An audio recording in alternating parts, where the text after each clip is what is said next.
Микрофондарымызды сөндіріп қоямыз. Хорошо, Мен де хорошо. сөндірейін. Батима, қайырлы кеш. Қалыңыз қалай? Қайырлы кеш, құрметті серіктестер. Қуаныштымыз сізді көріп. Қалайсыздар? Жақсы, кіші. Мен де өте қуаныштымын. Көп болды кездеспегелі деп, сол жасайықшы деп, Дұрыс, дұрыс. Жақсы, керемет тема, бүгінгі тема. Иә, керекті тақырып. Иә, содан бастаған дұрыс болды. Жақсы болды. Правильно, чтобы двигались. Сәттілік тілеймін, бәрі жақсы өтсін бүгін. Рахмет. Серіктестеріміз сол бәрін естігендерін жазып, тізіп, естеріне сақтап, соны кәдімгідей применять етсе, шынымен результат болады. Амин. Так, все, мен онда микрофон сөндірейін, сізді Оляға берем. Оля бастайды, біз бөліп алдық тақырыпты, жеңіл болу үшін 8 қадамды Оля айтады, 8 қадамды мен айтам. Хорошо? Здравствуйте.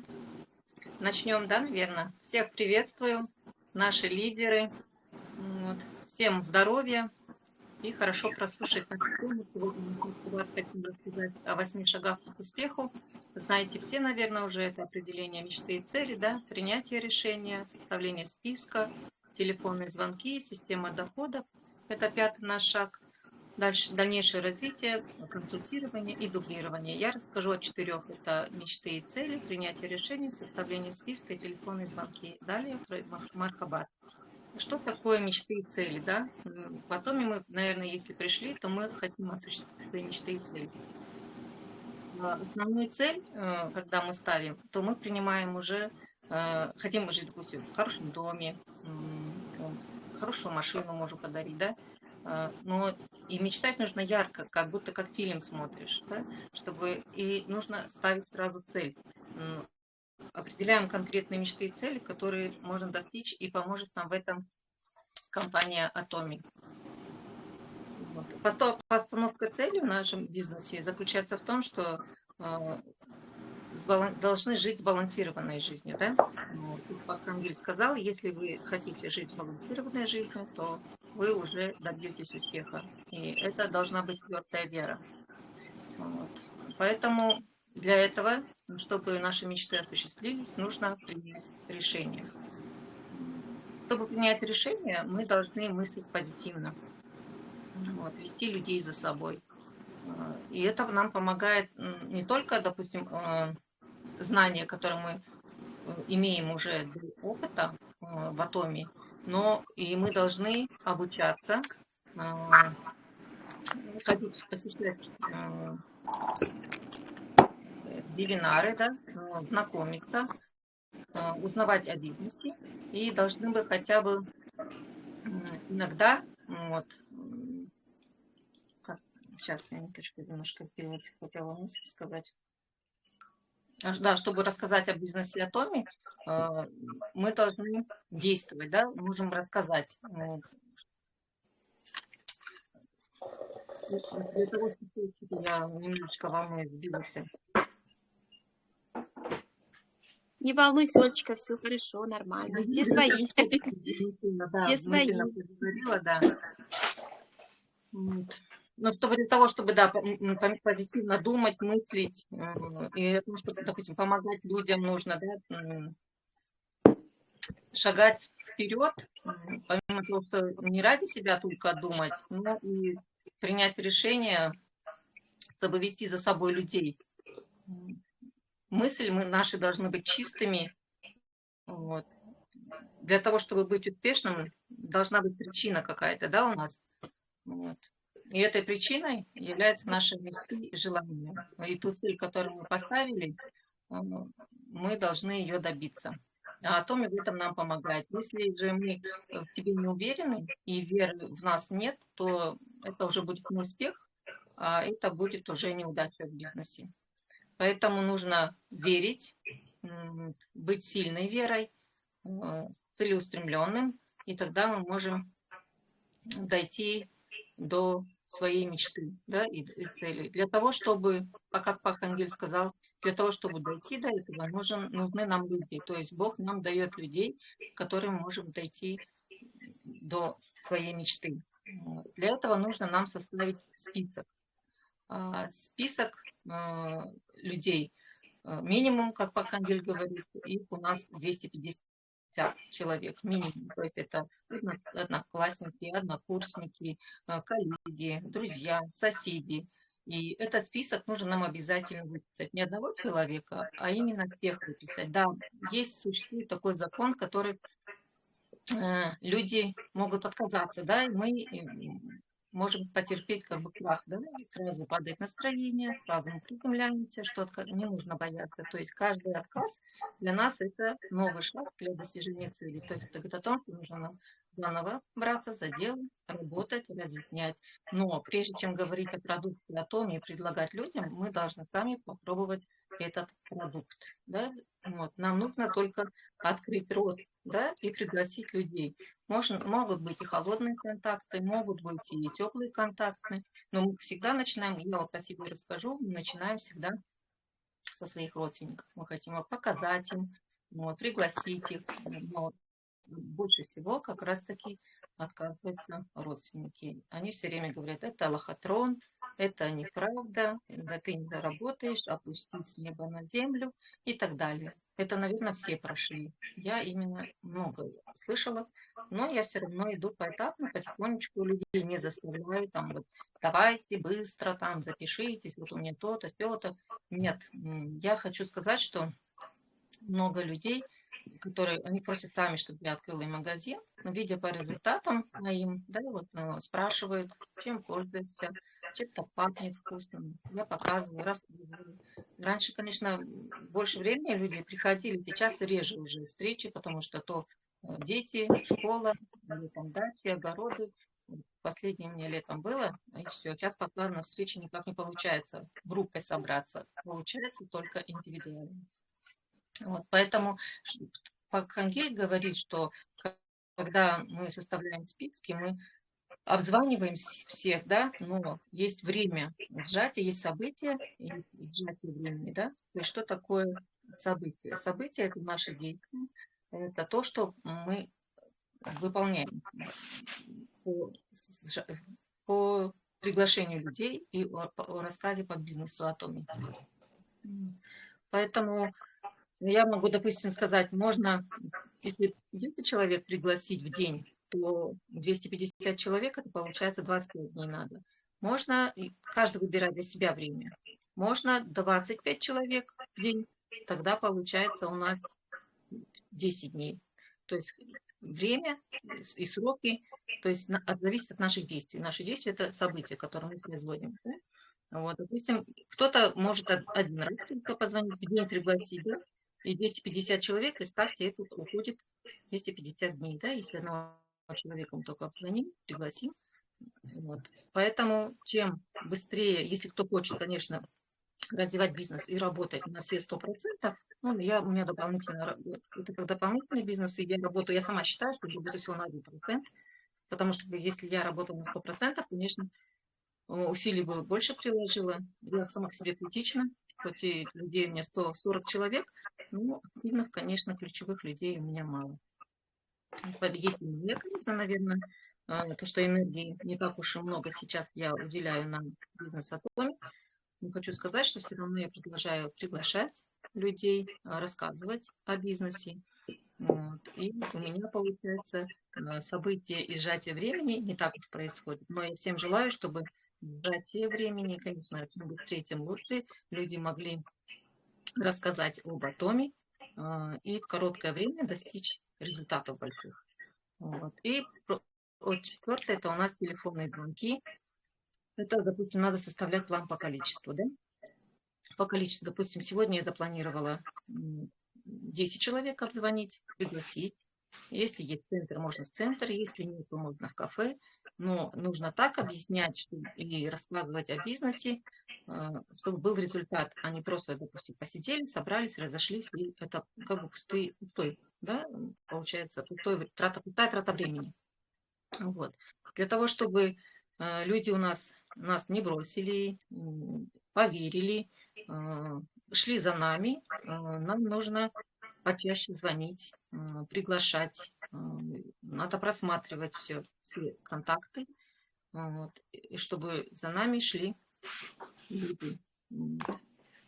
У меня планы, конечно, на попозже. Вот сейчас мы в Караганду переедем в январе. Мы там квартиру купили. Поэтому там людей уже больше, и больше будет времени у меня. Вот. И я хочу, конечно, работать уже не на 1%, как я это сейчас делаю, а работать уже на иное количество процентов больше. Конечно, это буду я уже подводить итоги каждую неделю, как Пак Ангель сказал. Если вы не анализируете каждую неделю итог вашей работы, то вам далеко для достижения успеха. Поэтому я желаю всем, чтобы каждый составлял планы по звонкам, не оставляли людей своих. Даже если вы не можете до них дозвониться или они не идут навстречу, можно даже голосовое сообщение просто отправить или просто поздравительную открытку. Тех людей, которые вы, допустим, пригласили, старайтесь записывать. Я вот составила таблицу вот, каждого человека, где кто проживает, сколько у кого PV баллов, кого нужно помочь вывести в агенты, там, чтобы зарабатывать лучше, да, кому надо помочь, кого надо поддержать, кто хочет, кому объяснить нужно. И вот всем я звоню. Вот. Если же не поднимают, я пишу сообщение, потом они все равно мне дают обратную связь. Поэтому хочу, чтобы все свои желания, мечты исполняли. Вот. А для этого нужно нам трудиться на 100%. Это честно. Я пока на 1%. Вот. Поэтому я хочу передать слово Мархабат, чтобы она могла рассказать о системе дохода. То это структура, поощрение в бизнесе. Мархабат сейчас это все расскажет. Да, Мархабат? Спасибо, да, спасибо большое. Все коротко, ясно, конкретно. Как всегда, все очень четко. Келесі енді біз төрттен бөліп алдық тақырыпты. Бірінші енді бізде мақсат қой, цель, иә, қоямыз. Екіншісі уже шешім қабылдау. Үшіншісі бізде адамдардың тізімін, иә, нетеміз, жазамыз, немесе еске сақтау деген қиынша, жазған дұрыс негізі. И шақыру. Бұл тақырып ойланып болдым. Менікі енді әрекет, иә, действие дейді ғой. Біз енді адамдарды шақырғанда көп адам просто айта саламыз, сонымен ұмытып кетеміз. Бағана Пак Ангельді мен тағы да оқып шыққанда, ол кісі айтады, адамды 48 сағаттан кейін қайтадан хабарласып, сұрау керек, қандай шешім қабылдады, ойың қандай, пікірің қандай. Сол көп адамдарда, мысалы, 2 күннен кейін хабарласпасан, уже суып қалады, айнып қалады. Немесе үйіндегі жолдасы айнытып қояды, туыстары айнытып қояды. Сол кезде қоя салмау керек, ол жағдайда да онда айту керек. Не деп айтты жолдасын, қандай қарсылық білдіріп жатыр деп. Онда айтуға болады. Сен мысалы былай айт дейді. Жарайды, сен қазір күшің бар, денсаулығың бар, сен мені асырап жатсың. Бірақ ертең пенсияға келгенде сол осы күндегінде мен асырай аласың ба, қаражатың жете ма, мүмкіндігің бола ма, сол жағынан мен ойластырып жатырмын, уайымдап жатырмын, сол саған кішкене тірек болайын, көмек болайын деп, солай кішкене сондай келешектегі, болашақтағы көріністі өмірді көрсету керек дейді. Сол кезде жолдасылар ойланып қалып, жарайды енді көр деп, мүмкін уже сол рұқсат беріп нетеді дейді, иә, уже жебейді дейді. Сол себепті біз айтамыз, 48 сағаттың ішінде солай айнып тұрған адамды кері қайтарып, уже хотя бы өзіне өнім алғызуға біз нетіп әрекет жасауымыз керек. Бір өнім болса да көрсе, ну жарайды енді, бизнес жасамай қой, хотя попробуй өзіңе, үйіне алсан да, ұтылмайсың, иә, қай жағынан болса да. Өнімді просто қолданып, эко, таза, гипоаллергенна, зиянсыз үйіне осыны дүкенінде, осы дүкенге ауыстырып, әр өнімді көре бер деуге да сөйтіп біз мүмкіндік беруіміз керек. Және бізде Атомида жаңағы тұтынушы болудан кейін де тұтынушы болуға болады, и дистрибьютор болуға болады, то есть бизнес жасауға болады, иә. Бизнес бұл жерде біз ақырын бірден жұмыс істейміз деп ешқайсымыз келмеген шығармыз. Бәріміз өнімге келдік, денсаулыққа келдік, сұлулыққа келдік, иә. Бірақ бизнесті жасауға ақырын біз осындай системада болсақ, вебинары, семинары, академия, офлайн, онлайн кездесулерде болсақ, ол жерде уже біз мүмкіндіктерді көбірек көре бастаймыз да. Сол себепті мен айтам, адамдарыңызды осындай системаға кіргізіңіздер. Білмеген осы жерден тыңдап алады, сұрақ қойып алады. Біз мына жақтан білгенімізбен бөлісіп жатамыз. Сол себепті бізде бизнесқа бетті қалай бұрып, белімізді қалай буғанымызды білмей қаламыз. Біз қаласақ та, қаламасақ та, біздің артық адамдарымыз астыға кетіп жатады. Сол астыда кетіп жатқанда ол көмек ретінде түседі астыға сіздерге. Бұл жерде мен кеше біз офиста Айжарқын, тоже спикер, қарапайым тілде түсіндірді да, маркетингті осы компания туралы мысалы бізде 0 деген нені санды алайық, иә. 0 деген бізде 0 вложение, мүлдем біз ақша салмаймыз, иә. Ешкім ештеңе бұл жерге ақша құйып, қалтасын нетпейді, иә, қақпайды. 1 дегенім сол единый сервер. Единый сервер деген бізде бәрі әлем бойынша бір ID-мізбен қай мемлекетте болсақ та біз жұмыс істей аламыз, сауда жасай аламыз, өзімізге өнім ала аламыз, иә. 1 деген. Солай біз өзімізге миымызға осы сандармен ұғып жеңіл болады деймін да, компания туралы и маркетинг. 2 дегеніміз ол бізде бинар. 2 жаққа 2 адам шақырамыз. 10 жаққа, сол жаққа, сол 2 адамнан тарайды бізде, иә, командамыз, структурамыз, тереңдігіміз. 3 дегеніміз ол 3 дегеніміз, так, кто подскажет? Забыла 3 дегенді. Ага, сейчас вспомню. 4 дегеніміз ол бізде айына 4 рет жалақы аламыз. И 4 дегеніміз бізде рандқа шығу үшін 2 жақтан 2 мастер, 1 жақтан 2 мастер, 2 жақтан 2 мастер. То есть 4 мастермен бізде көтерілеміз, иә, 4 деген санымыз. 5 дегеніміз ол 5 уровень дистрибьюторства бар, иә. 5 уровень дистрибьюторства, ол ең бірінші бізде торговый представитель болады, одан агент болады, специальный агент, дилер и специальный дистрибьютор болады, иә. Эксклюзивный дистрибьютор. Вот 5 дегеніміз. 6 дегеніміз бізде жаңағы 4 рет жалақы алсақ, 6 рет деген 2 рет тағы премия аламыз. Сонда бізде атомилықтар табысқа шыққанда ақшаны 6 рет айына алады. Ақшасыз жүрмейді деген сөз, иә. Даже бізде үлкен рангтағы лидерлеріміз оны жұмсап та үлгермейді. 7 дегеніміз бізде 7 ранг, иә. 7 ранг бізде ол білеміз. Сату шебері, Гаухар шебері, Шарон шебері, одан Стар шебері, Жұлдыз шебері, Роял, да, шебері, Краун шебері и Империал, вот 7. 8 дегеніміз бізде 8 сан дегеніміз ол 8-ді былай біз жатқызып қойсақ, ол бесконечность дейді. Бесконечность, то есть бізде шек жоқ. Астында тереңдікке, ендікке, структураның өсіміне шек жоқ мүлдем. Адамдарды біздің адамдар болып есептеледі, иә.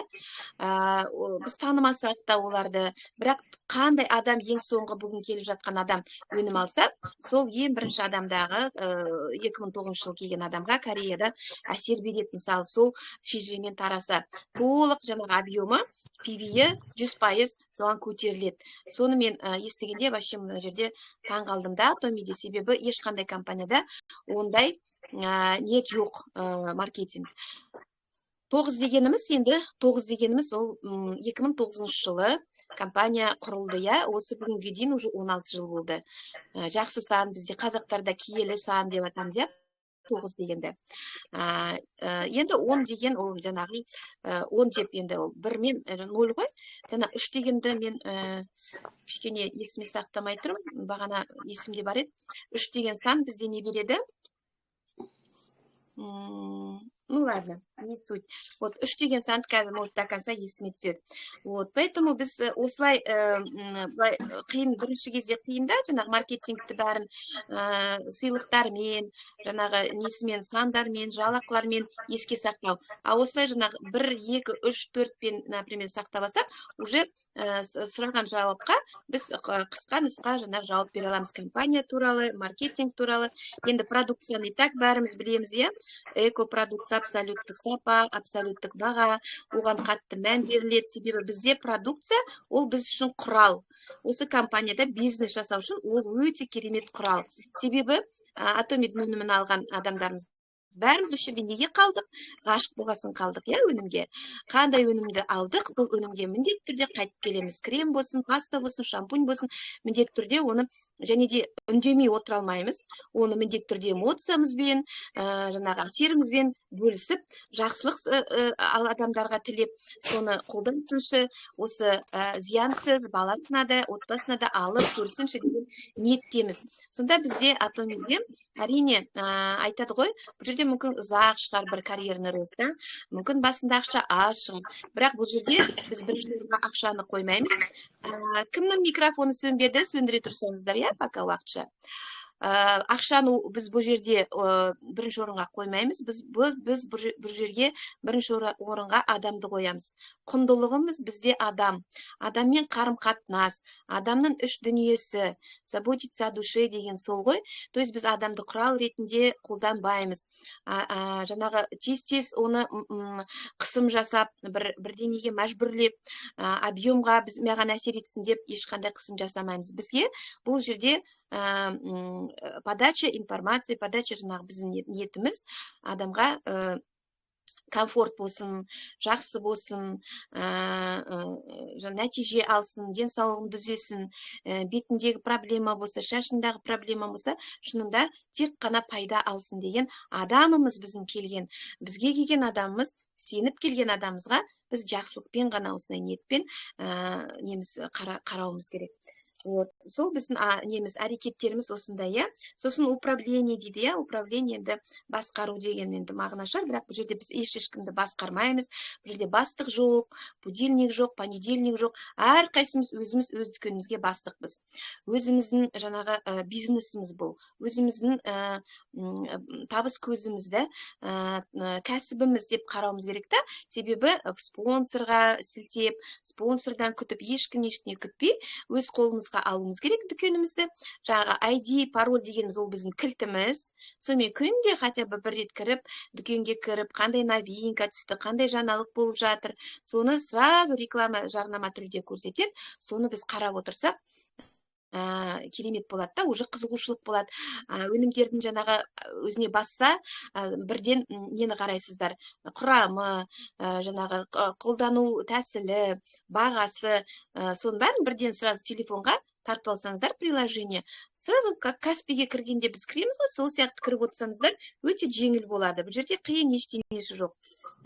Бізде 217 товар таңдауы бар қазіргі таңда, иә. Бұл 217 нені, неужели біз еще категорияларға бөлінген? Денсаулық, сұлулық, тамақтар деген, я гигиена. Сөйтіп тез-тез тауып алуға болады. Поэтому дүкендеріңізге міндетті түрде күнде кіріп отырыңыздар. Және де бізге келген адамды біз құр қалдырып қойып, шақырғаннан кейін алсан ал, алмасан қой деген емес. Міндетті түрде білмейді ғой адамдар, бірінші келген адам. Жетелеуіміз керек, қамқорлық көрсетуіміз керек, жаңа Оля айтқандай хабарласып тұруымыз керек.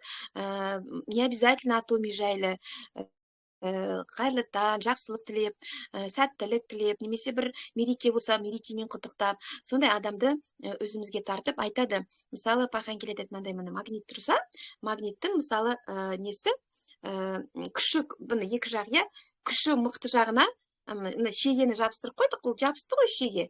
Енді қай жағы күшті, сол жағынан шеге тереңдікке дейін, бір нақты определенный тереңдікке дейін ол тартып тұрады. Қалған шегелерді, темірлерді. Бір жағы ол не болмаса, слабый болса, ол тартпайды. Сол себепті бізге айтады, өздерінің мықты оригинал болыңдар дейді. Өздерінің мықты спонсор болыңдар, өздерінің командаларына, адамдарына кәдімгі үлгі болыңдар, қамқоршы болыңдар, білмегенді шыдамдылықпен үйретіп, көрсетіп,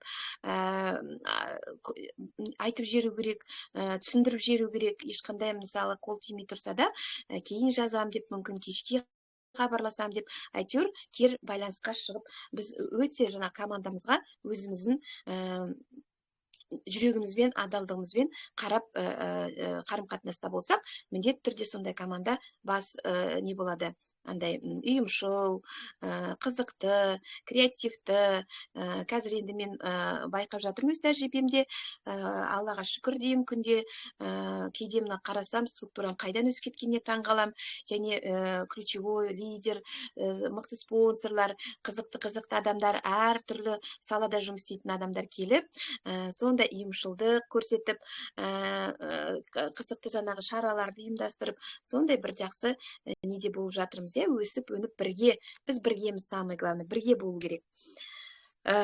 Біздің серіктестеріміздің сәттілігі, ол біздің сәттілік, соны ұмытпау керек. Деньги в команде дейді, кім бизнесқа барады, обязательно астыға қараңдар, ешқандай тәкаппарланбаңдар, ешқандай менменшілікпен мен деген сөзді ұмыту керек. Бұл жерде біз деген сөз болу керек, біз бірге деген сөз болу керек та. Сонда мінекей жаңағы бізден ешкім кетпейді да, басқа жаққа шақырып жатса да, қызықтырып жатса да, себебі құндылық басқа да. Бұл жерде тез ақша табу емес, бұл жерде іріктелет адамдар. Именно жаңағы ценности дейді ғой, құндылықтар қандай жоғары деңгейде болса, сондай немен бізге адамдар іріктеліп осы Атомиде. Айтады ғой, мен бағана Пахангелді тыңдағанда сондай бір нені неттім да, Атоми для всех, но не все для Атоми деген выражениесі өте ұнады. То есть Атоми бәріне мүмкіндік береді, бірақ бәр Атомиде қалмайды бәрібір, енді әрине таңдау бар көп, ол ешкімді біз байлап қоймаймыз, ешкімді біз қинамаймыз.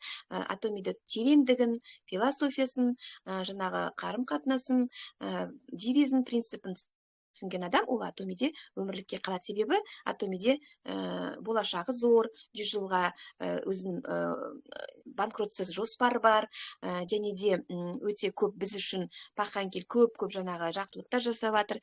Жаңағы дүкенімізден басқа платформа бар.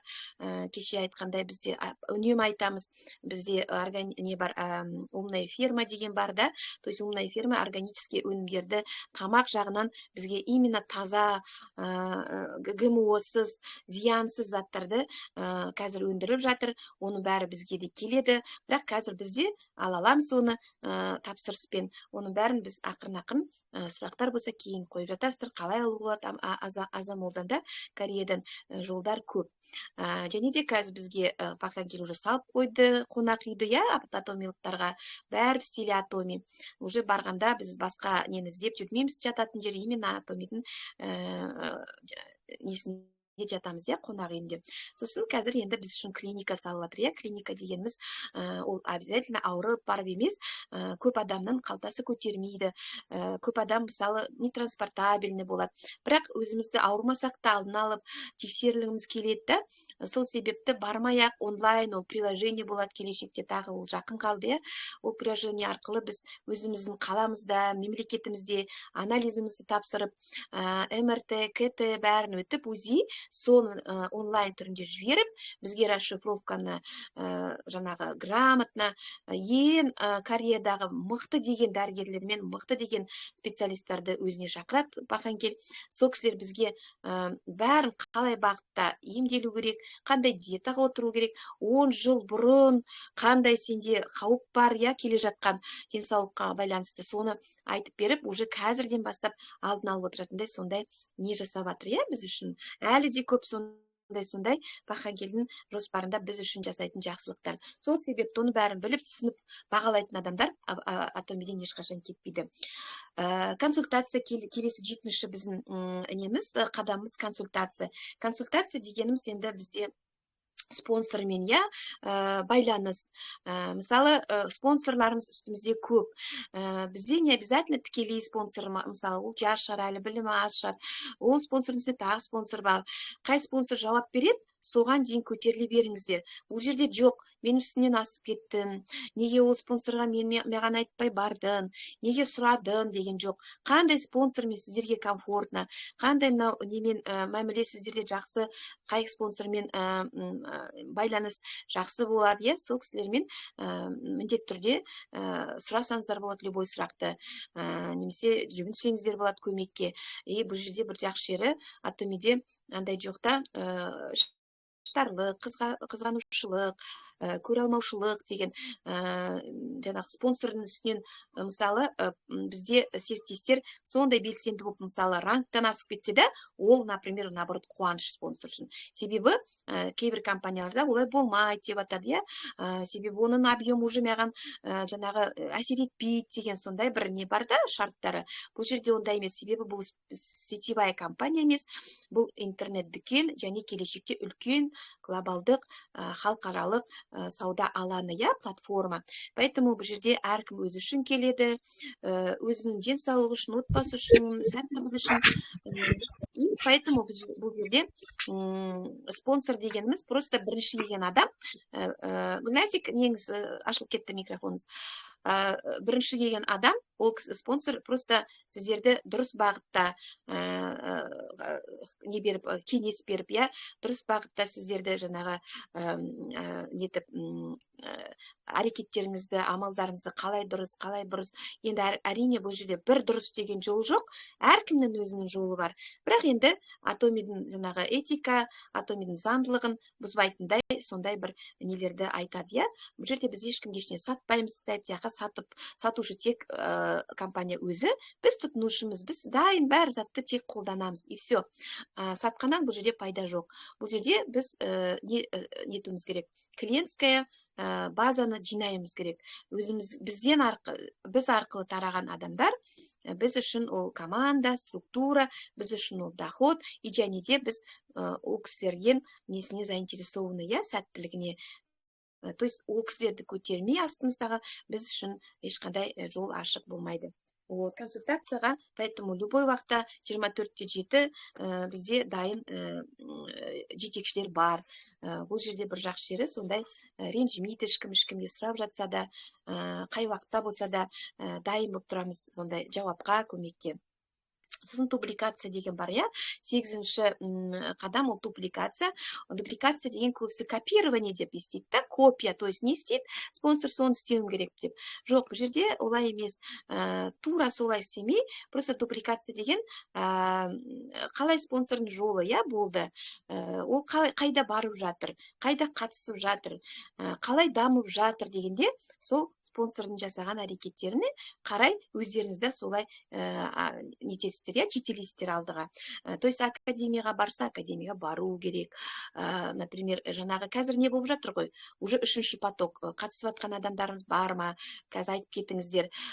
Go Sales Master, қалай тез мастер сату шеберіне жететін. Мысалы, неге қатысуға? Өздеріңіз қатысуларыңыз керек, обязательно. Сонда с командаларыңыз қатысады. Мен, например, 3-ші рет қатысып жатырмын. И әр қатысқан сайын, например, ақпарат басқаша уже қабылданады екен. 4-ші болса, 4-ші рет тоже қатыса, мысалы. Компанияның ұсынатын көп нелер бар, жаңа курстары бар, осындай жаңағы сабақтары бар, журнал бар, сол селсненің жаңағы Go Master'ın, ішінде мысалы қатысып қана емес, не береді, тапсырма береді, соларды жазып отырса, кәдімгі адамның ойы өзгереді, адамның көрінісі өзгереді, адамның жаңағы талпынысы басқаша болады, и кәдімгі көп нәрсеге жаңағы жеңіл түрде жететін боламыз.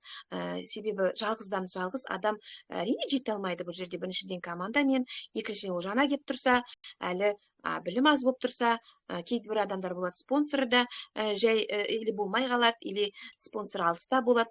Сол себепті, поэтому кабинетте кірсеңіздер, өте көп Чинейл дегенге кірсеңіздер, прямо жерде университет бар. Кіріп бір любой кнопкаларды басып көріңіздер, өздеріңіздер. Өте көп жаңа академиялардың архиві, лидерлердің нелері, кеңестері, бізде жаңа Go Sales Master'ның курсы. Енді ол біткеннен кейін 4-ші неге обязательно қатысыңыздар. Өте қызықты, қандай империалдар ішінде кеңес береді. Заводтың жұмыскерлері, жаңағы заводтың продукцияда өндіретін директорлары, компанияның, маркетингтің, сол жерде прям Қазақ тілде десеңіздер, қазақ тілде болады. Жазылғанда маған қазақ тілі керек деп жазасыздар. Орыс тілде десеңіздер, орыс тілде жазылуға болады.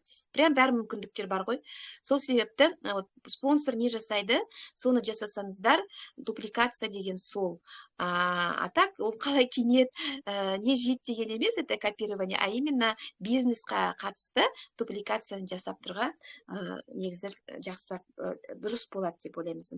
Сосын Паханкел айтады, өз командаларыңызға, жаңа айтып кеттім, өз структураңызға жақсы нақты негізгі оригинал болыңыздар дейді. Шыншыл, адал, мейірімді, бәр жағынан енді бұл жерде Атомиде сондай не ғой, өзі қағидасы тек жақсы, жаңағы позитивті, көңілде жүреміз, бір-бірімізге жаңағы энергия береміз, жиналған кезде офлайн, онлайн орталықтарда. Қазір бізде әдеттегідей Алматыда әр жексенбі болып тұрады кездесу, соны имейте в виду.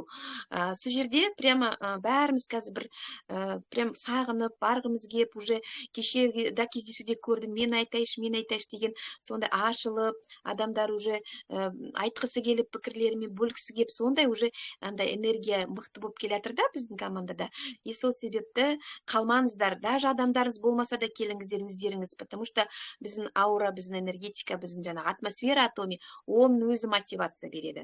Оның өзі бір-бірімізге жаңағы не береді да, бір жетон или фишка, да, вот, поэтому сондай шаралардан бір күні бірінші осы неде ноябрьде, қараша айында не болады, академия Астанада жоспарланып тұр.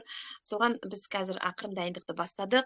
Бір чат ашамыз, сол чатта қанша адам барады, саны керек бізге, өз командаларымызбен жұмыс істеп, сұрап, қазірден бастап кім барады, нақты билет алуымыз керек, ол жақта пәтер алуымыз керек, бронировать етіп. Одан дресс-кодымыз бар, дресс-кодты айтамыз, сол чатқа тоже салып, сол дресс-кодпен бәріміз әдемі болып, бізде ол уже традиция, әдет уже біздің команда прям ерекшеленіп, әдемі болып, бір академия сайын бір басқа неде образда барып сөйтіп тұрамыз. Соның бәрі бір, оның өзі бір дайындықтың өзі бір кәдімгідей команданың басын қосуға, команданың бірге болуына сондай бір күшті, бір мықты септік береді да, идеяларды айтуға, сол идеяларыңызды айтыңыздар да тоже, креатив, да, қандай бір, поэтому оны бәрі тарихте қалады, потому что біздің компаниядан тарапынан да не болады ғой, видео, фото. И именно Атомиге кірсеңіздер, Channel кабинетте, сол қандай академия бар, сол жерде біздің жаңағы бәрі кім болды, қанша, қандай команда, қандай түрде, сон бәрі уже соның ішінде сақтала береді екен. Поэтому біз команда тарихте қаламыз тоже. Қазіргі сол көрген немізді кейін ранктарда болғанда, империал болғанда уже спокойно көре аламыз. Сол кезде қандай болды, қалай біз барды, қанша болдық, қызықты. Сол бүгінгі енді 8 қадамды айттық.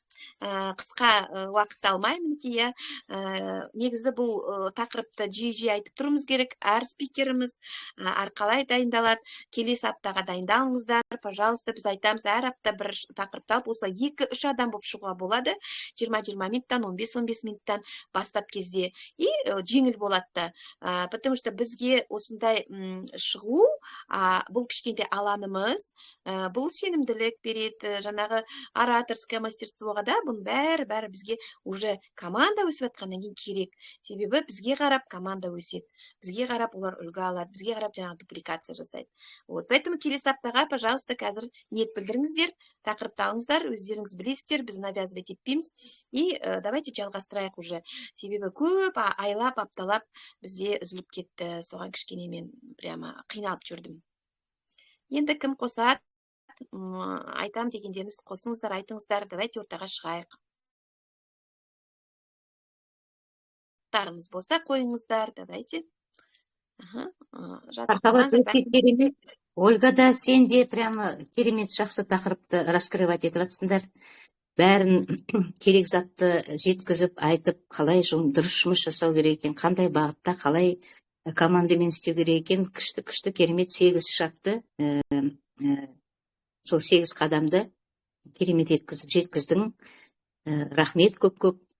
Енді осында отырған серіктестеріміздің түсінбеген сұрақтары болса, мұны Мархабат та жауап береді. Соған ұялмаңыздар, қосылып бірге жаңағы өздеріңіздің пікірлеріңізді айтып, шынымен дұрыс айтады, көбірек осылай жиналып, онлайн болсын, офлайн болсын, осы бағытта жұмыс жасағанда біздің серіктестеріміз де тезірек ашылып, тезірек жаңағы түсініп деген сияқты жаңағы фокус жасап осында нәтижелерін көрсете бастайды.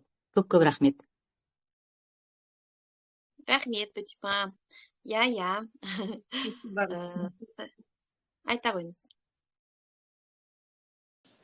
Қыздар, ұялмаңдар, сұрақтарың болса қойып алыңдар. Бұл онлайн кездесу. Мархабат, Ольга, рахмет сіздерге.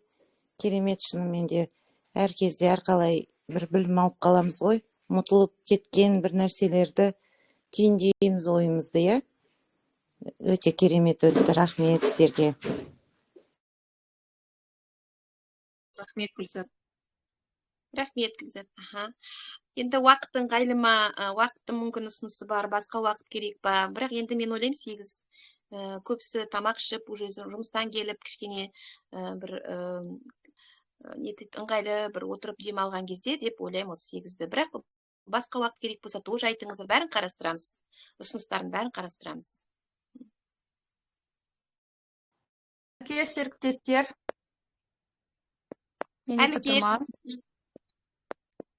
Сыптыр. Мархабат ханым, Ольга ханым, рахмет. Көп ақпараттарыңызға өте керемет, көп инсайттар алдым. Мархабат ханымның айтқан қазіргі болып жатқан Goal Sales Master Camp'та да мен де оқып жүрмін. Өте көп ақпарат. Барлықтарыңызға мен де кеңес беремін. Оқымасаңыздар көріңіздер, көптеген инсайттар аласыздар. Сол жерден бір сұрақ қойғым келген, Мархабат ханым, сізге басқаларға да қызықты болады деп ойлаймын. Алдында қателеспесем, академияда да ол туралы Алишер мырза айтты. Колледж, академия, Atomic колледжі деген бір жоспарда бар екенін білдім. Сол жаңа Goal Sales Master Camp курсында да айтып жатыр. Сол туралы ақпарат болса, нақтырақ айтып бере аласыз ба, Мархабат ханым? Қызықты екен, жалпы бизнеске үйрету, сол фишкаларын үйрету бизнестің деген сияқты. Сол туралы бір-екі ауыз айтып берсеңіз. Рахмет сұраққа Назерке. Өткенде осы Алматыдағы неде айтылды, ол жаңалық лидерский кездесуде айтылды, по-моему, ол ораторский, осындай міне қысылып, жаңағы ұялып, бір өзімізді бүйтіп шығара алмай жатқан жағдайда сондай курс ашылады деді. По-моему, 5 айлық деді. Ұзақ, керемет. Сол жерде даже новичок келген адам сондай уже қысылуынан арылады, ортаға шығып, спокойно, ораторское мастерство деп оқытым, енді шатаспасам. Ол туралы пока ақпарат компанияның ішінде жоқ. Оны тек қана сол жерде айтылды. Мен солай ұқтым, что қатысам деген адамдар оратор болам, жақсы жаңағындай спикер болам. Спикер деді, спикер болуға командамға осындай, ол да күшті ғой. Например, платный болып жатыр ғой, көп жерде ораторское мастерстводы платно үйретеді, қазір интернет желісінде. Бізде компания тарапынан тегін әрқайсымызға сондай мүмкіндік болады. Соны мен тоже ұқтым, солай.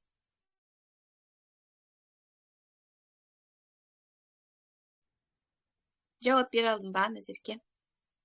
Рахмет, Мархабат ханым, сізге міндетті түрде қатысам деп ойлаймын. Онлайн форматында болатын сияқты, қателеспесем, енді болашақта ақпарат болса, егер мен көрмей қалып жатсам, міндетті түрде маған да айтсаңыздар. Бірақ әрине барлық жаңалықтардан қалмауға тырысамын. Барлықтарыңызға сәттілік тілеймін. Осы бүгінгі дүйсенбі күн керемет басталып жатыр, керемет жаңалықтарға толы болып жатыр. Біздің отбасымызда да, Аллахқа шүкір, барлықтарыңыздың отбасыларыңызда, жеке өмірлеріңізде тек күшті, керемет жаңалықтар бола берсін, Атомияда жетістікке жете берейік. Барлығымыз осы жерде отырған және сіздердің серіктестеріңіз барлығы Imperial Masterға жете берсін. Амин, Назерке, рахмет айтқан кезін. Онлайн форматта болады деп ойлаймын. Осы Go Sales Master сияқты әрқайсымыз кабинетімізден доступ болады. тек қана қатысамын деген адамдар тіркеледі ғой, ол жерде тоже по ссылкаға біз алдында тіркелдік қой, сол сияқты тіркеліп бәріміз қатысайық. Әрине ол мысалы өмірде де керек, тек қана анатомияда емес, қандай салада болсын, адам уже өзін бүйтіп уверенно, смело жаңағы сезініп тұрса, любой есік ашылады деп ойлаймын. Сосын жаңалық бүгін көрдік, Оля берді, сосын Батима берді, бірінші рангқа жеткен адамдарға, серіктестерге уже сыйлықтарды ақша түрінде беретін болады, Ол маған өте ұнады. Себебі әркім өзіне не керегін заты алады, Мысалы, ода мүмкін химахим бар шығар, 4 этапка бар шығар, фейм набор, қажет емес шығар, бар шығар, басқасы. Зато берген ақшаға сол көлемінде береді ғой. Уже адам өзі таңдайды да, не алады, ақшасын ала ма, немесе сыйлығын ала ма, солай дұрыс деп ойлаймын. Сол жаңалықта маған өте бүгін ұнады. Мен бірақ чаттарға оны көбіне салып үлгерген жоқпын. Тағы да түсіндіріп кетейін. Ең бірінші ранг сату шеберіне шыққан серіктестерге бізге 3 сыйлық беретін. Химахим, фейм жиынтығы и 4 этапка. Осы үшеуінің бағасына қарай бізде уже ақша түрінде беретін болады сыйлықты. Күшті ғой, маған ұнады. Сіздерге ше? Прекрасная новость, конечно, классно. Конечно, күшті ғой.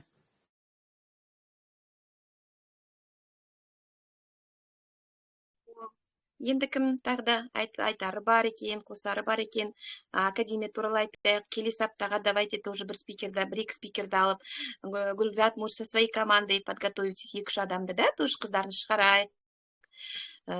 Назеркеш, давайте по очереди каждую неделю брать. Осылай кездестірген күшті ғой, мне прям нравится.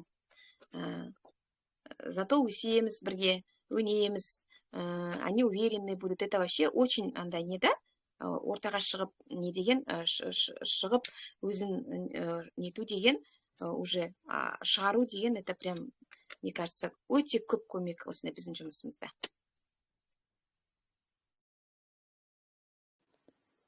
Қайырлы кеш. Қуаныштымын сіздің кіріп тұрғаныңызға. Салтанат кірді. Қандай ұсыныстарыңыз бар? Сосын Гүлзат айтып кетейік, енді дресс-кодты да. Қазір біз өткенде офиста да неттік, ақылдастық, бірақ онлайн бізде мүмкіндік болмады олай ақылдасуға. Осындай кездесуде бірден айтайық. Себебі чаттар көп қой, әр чатта біз бөлек айтпай. Қазір бір шағын, бір уақытша чат ашамыз, наверное. Сол жерде тізімді жасаймыз, тағы да айтып кетейін, кім барады академияға. И біз дресс-код голубая рубашка, да. Кімде бар голубая рубашка, прям цвет атоми. И асты қара. Солай нетіп дресс-код таңдадық, потому что күз мезгіл уже, ұзын жең керек кішкене, сондай не болған жақсы. И біз неге барып қарадық, бағалар ұнаған жоқ бізге, фасоны тоже ұнаған жоқ осы жақта, бірақ неге бардық базар жаққа, Гүлзат екеміз. Енді біз бірінші рубашканы Тимуға заказ беріп, пробный көрейік деп жатырмыз. Бағасы нормальный екен, қалта көтеретін, где-то 3000-нің көлемінде. Егер жақсы болып келіп, ожидание реальность болмай, размері, фасоны, түсі жақсы болса, уже бір аптаның көлемінде келеді, тез-тез немізді, баратын адамдарымызды уже белгілеп, прям өздері Тимурдың ішінен заказ берсе болады. Тез-тез бір аптаның ішінде алып алайық. Потом разноцветный болып барып тұрмайық, академияға. Бәріміз келіскендей, бір дресс-кодпен, не обязательно одного фасона, хотя бы вот цвет, чтобы одинаковый был. Ер адамдарда бізде енді рубашка болады, оларда бар деп ойлаймын, голубая рубашка. Рубашка, бәрінде бар шығар. Да, а бізге женские можно вот рубашки, блузки. Биылғы тренд голубой цвет, күшті, классика, енді бизнес дұрыс қой негізінде. Өзімізге өзіміз уважение болады ол деген. Сол классика кисек постоянно академияға күшті болар еді, да? Қалай ойлайсыздар? Ойларыңызды айтсаңыздар.